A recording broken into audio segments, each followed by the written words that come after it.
John Schneider, aka Bo Duke, right here on Enid Buzz. How are you, sir? I'm fantastic. We've had actually our best year and a half ever. Wow. Yeah.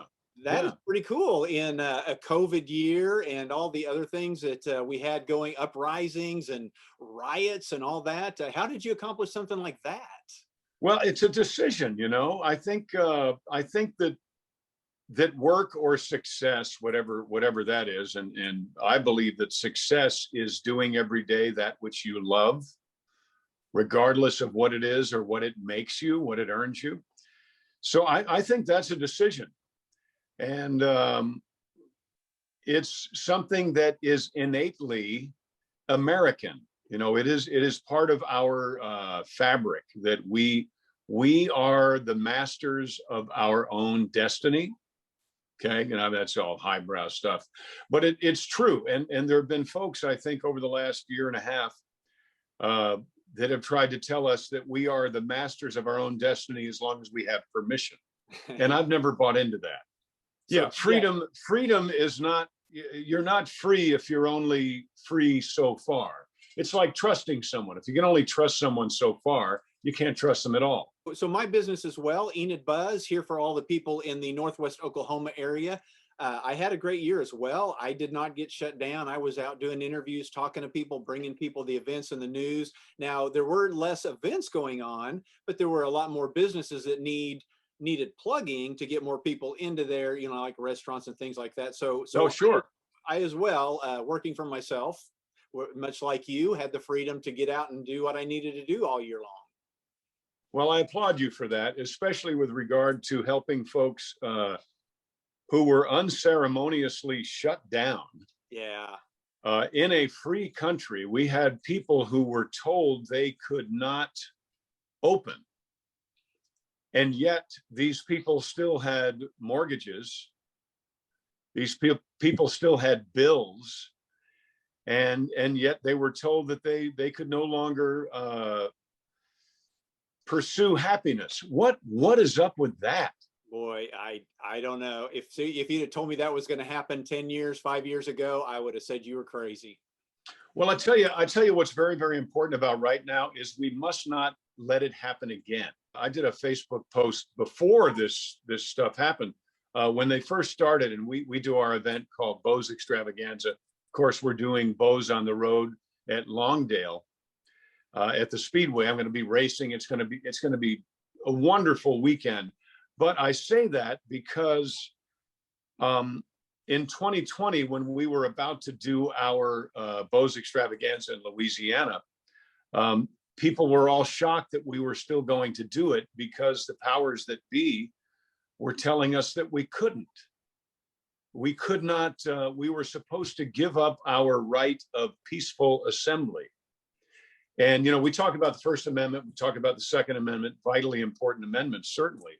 But our right of peaceful assembly is at the foundation of all of it. And I refuse to give up my right of peaceful assembly. And I'm very hoarse today. I'm sorry. I'm not sure why. But we need to remember how easily we gave a lot of things up. Because I'm not a conspiracy theorist by any means, but I do know that there are likely many people who paid attention to how readily we gave up many of our rights. We can't do that again. I'm not an anarchist by any means, but we must not allow our fundamental rights as citizens of, I believe, the greatest country, the greatest, experiment in the history of the world.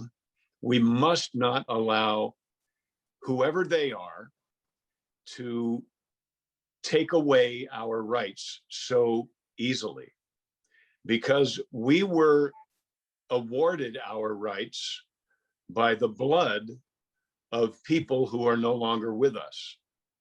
When we give up our rights so handily, we are diminishing their sacrifice, and we must not do it. Speaking of that, and you already mentioned it, the Bo's Extravaganza.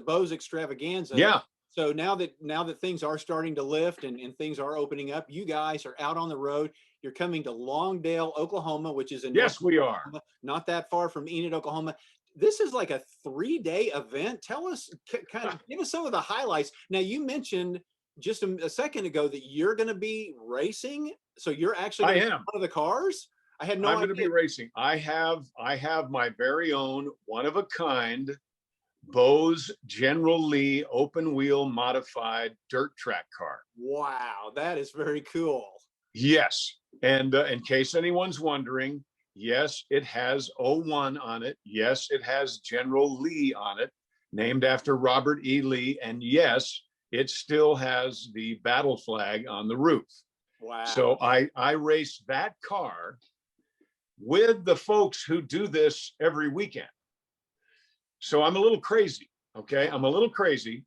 But I tell you what, I enjoy dirt track racing more than just about anything in the world. So I'm going to be doing that. I'm going to be playing music. I have my band there. We have Cody McCarver from Confederate Railroad. We have Keith Burns from Trick Pony. We have a couple of local acts that I have not met yet, but I'm very excited about meeting them.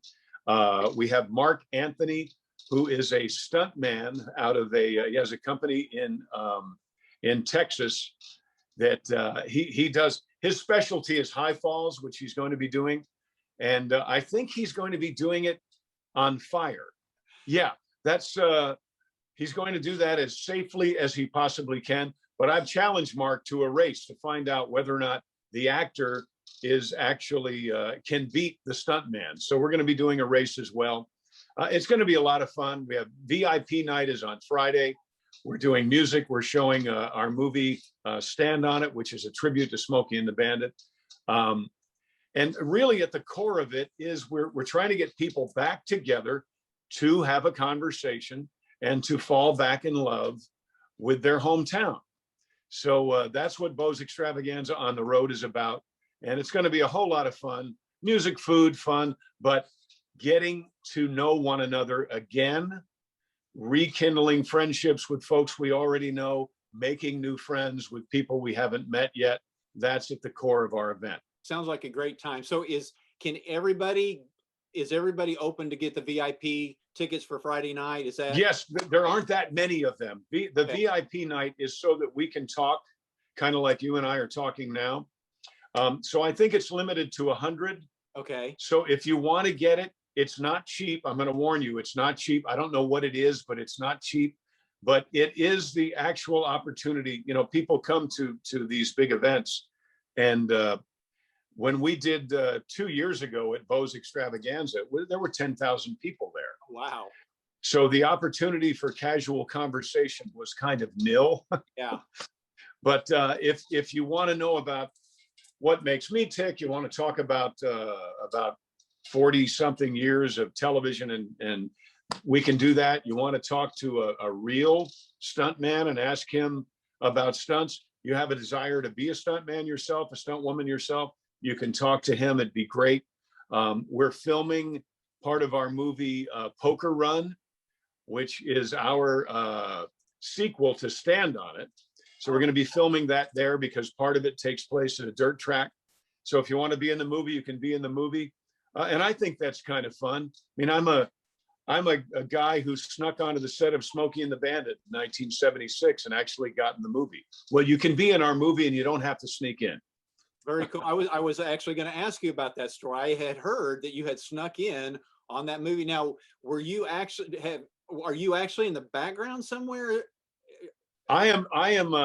When the movie ends and the tire falls off Jackie Gleason's car, it rolls into the crowd, and then they freeze frame. So when they freeze frame, just look at there's a tall, gangly 16-year-old John Schneider there with a big black cowboy hat and a vest. Oh my gosh, I haven't changed since 1976. Wow. So yeah, and the frame freezes and I'm standing there. And we kind of recreated that at the very end of the movie we're showing Friday night, Stand on It, which is our tribute to Smokey and the Bandit.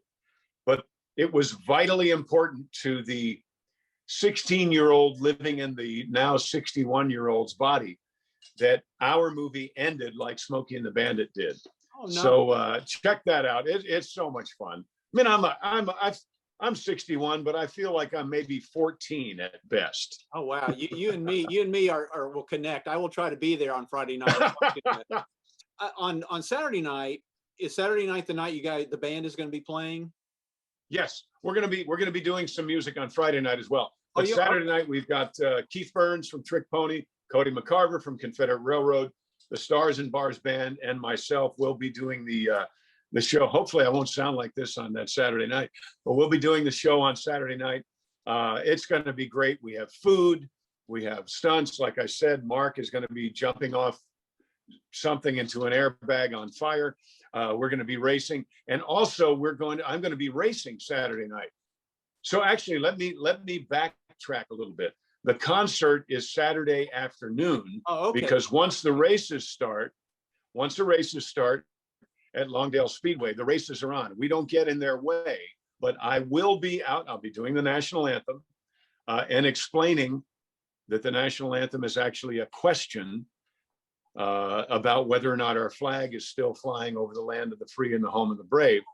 Then I will be getting into my car and racing with the big dogs. Wow. So say a little prayer. And then on Sunday morning, should I survive Saturday night, we have Cowboy Church, which again is with Cody and with Keith and myself, the Stars and Bars Band. We do have a local pastor who will be giving a message, giving a sermon. Forgive me, I don't know the local pastor's name yet. I'm not sure that we have solidified that, but we will have Cowboy Church on Sunday morning. And it's kind of a throwback to when I'm a recovering Yankee. I'm from Mount Kisco, New York. And my grandfather was a volunteer fireman in a little town called Katona, New York. And every year I would be part of the parade and the carnival, and we would have a little festival every June. Actually, my gosh, it's right almost exactly at the same time we're doing this at Longdale. Oh, wow. But I was part of that.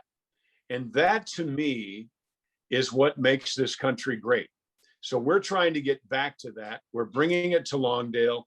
We're going to observe how 6-year-olds get along in a dirt pile, and we're going to try to emulate them as best we can as adults. So this is a great way to get back. Not only, I don't believe in the whole new normal thing. I believe in getting back to not only what we were, but what we were better. Gotcha. Well, it's something personal real quick I want to ask you. So I grew up, I think you were born in 1960. I was born in 62. Yes. So you and I both grew up in the 70s. You talked about how you feel like a 14-year-old. I mean, I literally feel like a 16-year-old. I wear shorts every day. I've been a cartoonist. I work for myself, and I've started a podcast. Oh, that's great. Well, and I do a podcast. We've been doing it for 3 years, and it's called the 70s Buzz Podcast. And we talk about everything the 70s because we ran around Enid, Oklahoma on our bikes. Nobody knew who we were. Growing up, like, what were kind of some of your favorite 70s memories, maybe TV shows, things like that? Now, I know Dukes of Hazzard started, around 79? Is that? Duke started 79, yeah. So we Okay. were kind of a show of the 70s, but we started filming in 78.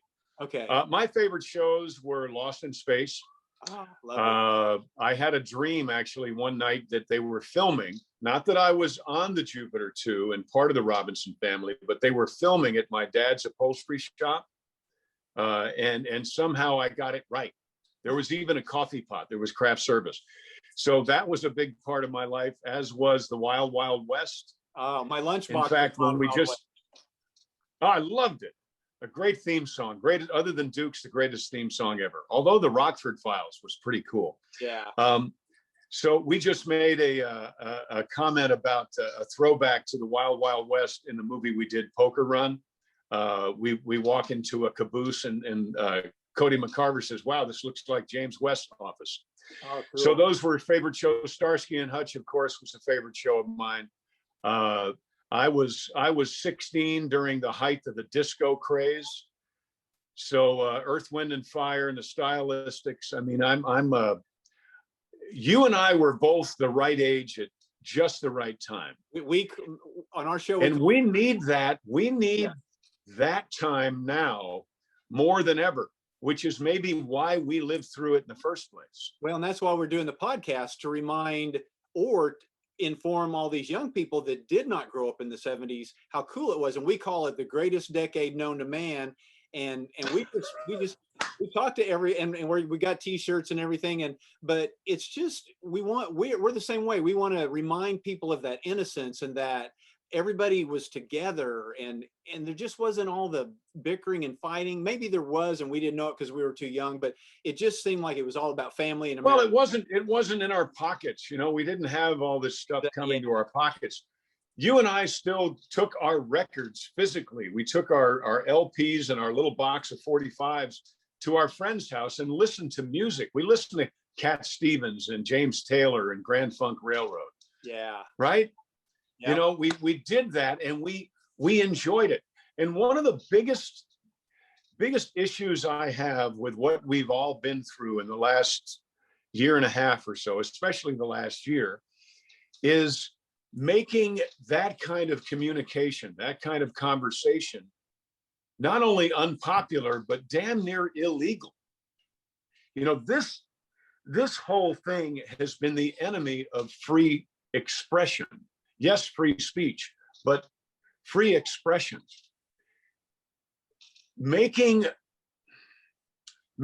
gathering in public, making peaceful assembly something that is illegal, keeps us from being who we are. So if we were a society that still brought our LPs and our little box of 45s to our friend's house, that would have to have gone underground. We would have to have done that illegally. What a travesty that is. Yeah. I am glad that my father did not live to see what we've been through. So we have got to not only get back to where we were, we have to get back to where we were better, so that not only can we continue as the greatest country in the world, but so that we can thrive and continue to be an example to other countries as the greatest country in the world. Because we are. There are people that will tell you we're not. We are. And we must continue to be so. Well, great. And your extravaganza is going to be a part of that, bringing everybody together. So I am so looking forward to it. It's an American reunion. How about that? It's a hometown reunion. Awesome. Well, I will try to get everybody from Enid up to Longdale to see you. I will post all the dates, all of the information, please do, times, and all that for you, links. So they just go to bosextravaganza.com. They can get more details. Yep. They can order tickets there. Yep. Guide passes there as well. Yep. Or they can go to John Schneider Studios, or get my app. I have an app. I'm an old guy with an app. It's called John Schneider. Cool. It's free. It'll work on your iPhone. It'll work on your Android. Won't work on your flip phone, but not much does. Yeah. So get a hold of that, and you can find tickets to that. The VIP is not cheap, but it's worth it. If you really want to sit around and talk, that's the way to go. The rest of the weekend is going to be great fun as well. So come on out. Have a wonderful, wonderful time. I look forward to seeing all of you. Okay, great. Thank you, John. We'll see you when you get here. You take care. Home. Thank you for doing what you're doing. I really appreciate it. I look forward to meeting you. Yeah, you as well. Thank you, my friend. Bye-bye. Thanks, John. See ya.